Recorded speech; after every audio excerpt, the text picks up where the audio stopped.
kod riwruok mar Azimio ochopo winjruok ewi weche mag idhi miyo pek e kinde twak.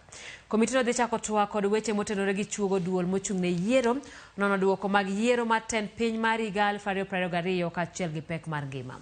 Kaka jafwambo marwa Kristo Wino leronwa, komitino bende dhi yawo thuolo ne jopiny kod jolony mar chwalo pachgi e ndalo mabiro.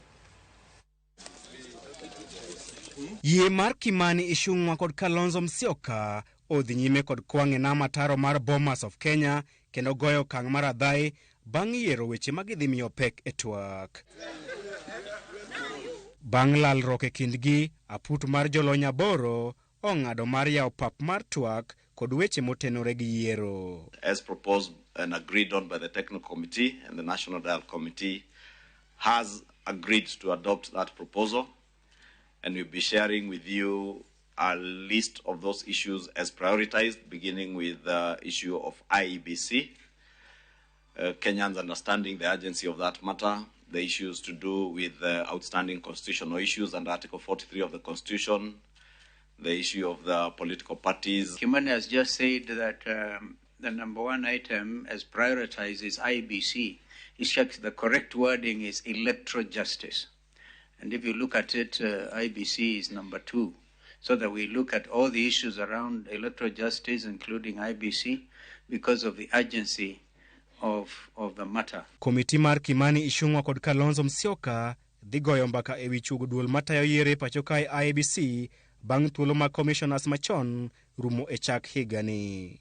Ewi mano, komitino ondiko ne aput mane ogwel kod jatend piny mar manyo commissioners manyien mag IBC mar mondo bed kaluwo twak madhi nyime ewi chugo IBC. 2 letters also, as we have agreed to the IEBC selection panel, as we indicated, to just take judicial notice of the issue that they are handling, that we are also handling on the reconstitution of the IEBC Commission. Weche motenore kod yiero mar tend piny mar 2022 kaachiel gi loso kiewo mag gwenge mapacho kae bende ibiro miyo pek.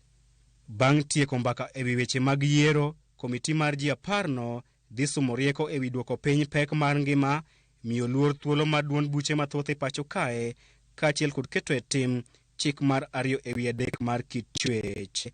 Kaachiel kod keto e tim chik mar 2 ewi 3 mar kit chwech. Paro mar chugo apisi ma jatend kweth mobalo kod piny owacho kod keto e chik apisi mar ogai ma jotend migepe ema dhi loro pap e Bomas of Kenya. We know the interest the country has in this process, and we are all set to go. Kaka yo mar yawo pap mar twak, komitino koro oyawo dhot ne jopiny kaachiel kod jolony mar chiwo pachgi ewi weche mag idhi twakie. Our working this morning, just to tell Kenyans the time is now, our work is cut out. We expect that you now take your responsibility and give out the memoranda.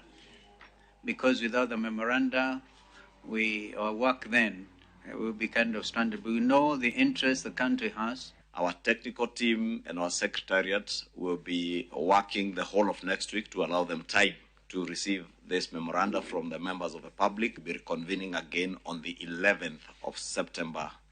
That is next Monday but 1. Chenro mag twak dhi e yweyo nyaka tarik 11 dwe mar 9 higani mar miyo aput mar jolony thuolo mar kawo kendo kolo pach jopiny. Kristo Wino, Ramogi TV.